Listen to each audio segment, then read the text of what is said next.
Vamos a sorteo. No, si no recordaba. Quería que estaban atentos. Bueno, a continuación les pido un fuerte aplauso para María Teresa Zúñiga.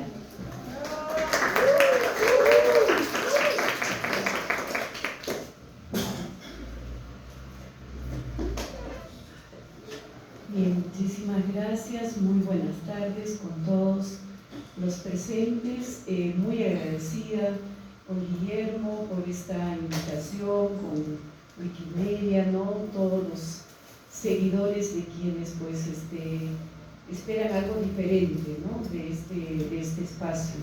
Yo muy agradecida, bueno, estoy aquí como actriz, yo soy directora también de teatro, dramaturga, escribo obras de teatro, escribo poesía y escribo novelas. Entonces, quiero compartir un poco quizá la trayectoria del trabajo teatral dentro del espacio cultural, no solo de nuestra ciudad de Huancayo, no solo de nuestra región, sino a nivel nacional, y también viendo un poco cómo va moviéndose la región latinoamericana frente a los últimos retos, porque así como el mundo está cambiando de manera feroz, ¿no? De igual manera para todos, ¿no? Para todos cambia, y el arte, la cultura no está exento ni ajeno pues a estos cambios, y que nos proponen retos mucho mayores, y quizá caminar de manera individual dentro de un mundo tan complicado no ayuda mucho. Es bueno pensar tal vez en colectivos, pensar en agrupaciones, pensar de manera multilateral y no de manera unilateral, y eso creo que es importante. Hoy en día definitivamente vemos pues un Estado que está apuntando inclusive en muchas de sus propuestas políticas retirar, cancelar lo que es el Ministerio de Cultura. Y nosotros tenemos un Ministerio de Cultura que no es muy antiguo, entonces ha surgido hace poco. Sin embargo, este Ministerio de Cultura pues ha ido cambiando un poco sus enfoques y ha ido disminuyendo el poco presupuesto que ya tenía. Entonces nos vemos enfrentados pues a una especie de orfandad. Es por eso que quizá los colectivos, los movimientos del Grupo de Teatro Independiente del Perú han generado una autogestión, una manera de autogestionar sus propios trabajos para poder permanecer. Y esto es algo que se está viendo de manera global, no solamente en nuestra ciudad, en nuestra región, en nuestro país, sino a nivel latinoamericano. Y si nosotros indagamos un poquito en Europa, que ellos ya manejan desde hace mucho tiempo partidas económicas que sus gobiernos están para desarrollar el trabajo cultural, sienten que esos presupuestos también han disminuido. Entonces, viendo todo ese panorama que se presenta ahora en estos años, no está ajeno a lo que vivíamos hace 30, 40 años atrás, cuando hacíamos teatro, ¿no? Y éramos jóvenes pues que cargábamos todo, la escenografía, el vestuario, todo en la mochila, y nos íbamos a algún espacio que nos prestaba algún amigo, algún familiar, ¿no? Y si no encontrábamos los espacios cerrados, pues invadíamos las calles, los parques, etcétera, ¿no? Entonces, siempre hacer teatro, hacer cultura en nuestro país ha sido difícil, ¿no? Aristóteles, por ejemplo, en su poética, pues él es un estudioso de la tragedia griega, por ejemplo, él hablaba y ya mencionaba lo difícil que era. Es por eso que desde 6 siglos antes de Cristo, o antes de nuestra era, definitivamente pues tuvieron que forjar festivales de teatro donde participaban diferentes autores. Entonces, entre los más resaltantes está pues Esquilo, que está considerado como el padre de la tragedia griega. Está también Sófocles, que es el mayor representante de la tragedia griega, que hasta ahora pues sus obras nos llegan con una capacidad de contextualizar todo lo que está pasando en el mundo. Es por eso que tal vez tienen la denominación de clásicos, ¿no? Porque nunca mueren, porque siempre están vigentes, ¿no? Y también Eurípides, ¿no? Que él tal vez no estaba dentro de los festivales más formales, pero invadía también las calles con sus propuestas políticas, etc. Y tenemos también a Aristófanes, el primer comediógrafo, donde hacía pues una crítica profunda, una sátira inteligente, no una risa fácil, no una broma pesada, no, sino que hacía una crítica profunda a la política que existía en aquel momento, ¿no? Entonces, a pesar de que Pericles pues, forjó una democracia que desde aquel entonces hasta ahora es una de las fuentes para toda la humanidad, aún a pesar de ello existía una crítica muy fuerte, sobre todo a la Teodicea griega, que era la que sostenía pues toda la parte religiosa de aquella época, ¿no? Después ya con Shakespeare, por ejemplo, Shakespeare, si no hubiera sido por la reina Isabel, hubiera fracasado antes de tiempo. Escribió 35 espectaculares obras, pero él tuvo que vivir escondido cuando surgían las pestes, las pandemias, las pestes que hacía que él vive en su casa 1 año, 2 años encerrado. Y ustedes saben que en esa época pues no existía un nivel científico, médico que podía ayudar a superar todo esto, ¿no?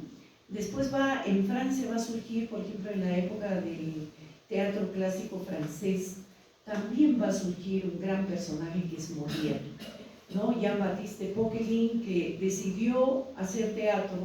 Su padre le dijo: te desheredo, te quito el apellido, y él aceptó todo eso, y es por eso que él se pone el nombre de Molière, que era un personaje en aquella época, estamos hablando de 1600, en aquella época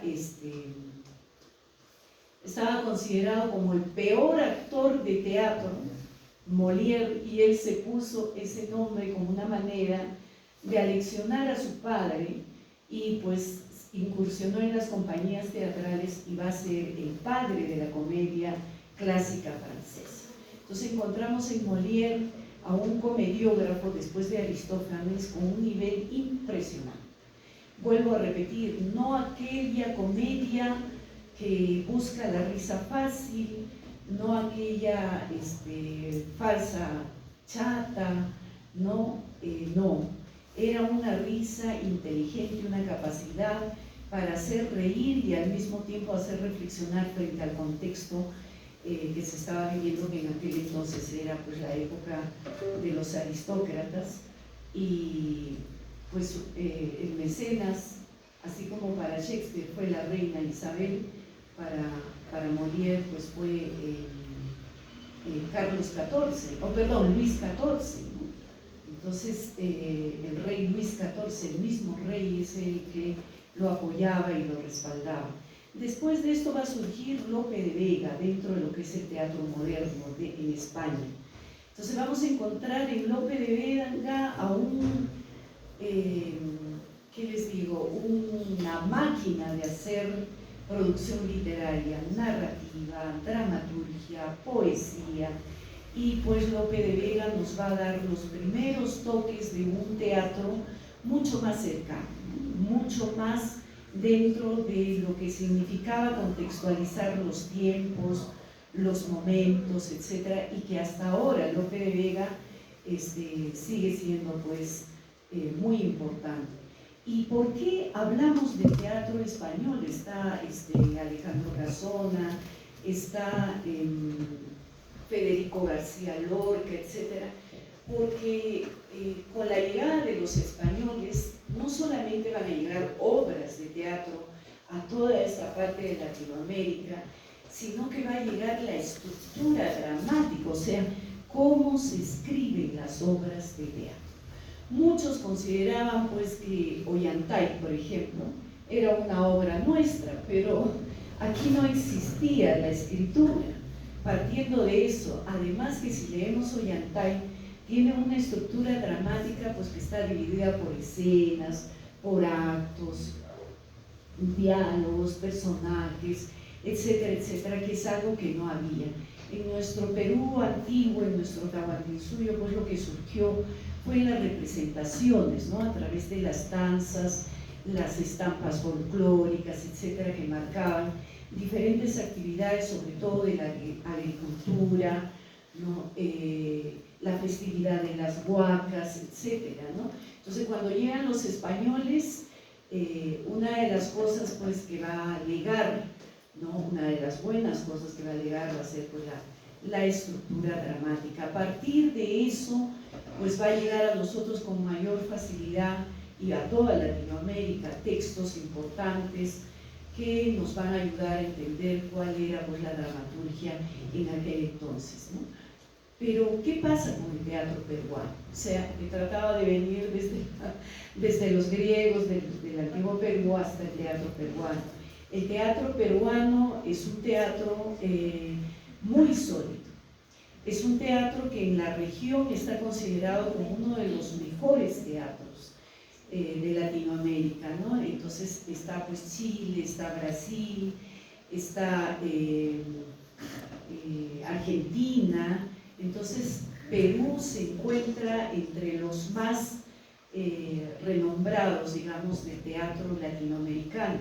Pero la particularidad que tiene el Perú, por ejemplo, es el movimiento de grupos de teatro independiente del Perú, que en su mejor momento agrupó a más de 300 grupos en el país. La llegada de la pandemia fue letal, porque una de las cosas es pues la presencialidad, y el teatro se hace en vivo y en directo. No es como el cine, o tú puedes ver un video, etcétera, ¿no? Pero en el teatro la presencialidad. Obviamente que los actores, directores, buscamos otros caminos como la virtualidad. Pero la virtualidad nos abrió otro tipo de puertas, no exactamente difundir nuestros espectáculos, sino otro tipo de puertas para conectarnos con otras latitudes a través de simposios, de ponencias, de conversatorios, de charlas, etcétera, que ayudó mucho a hermanarnos más.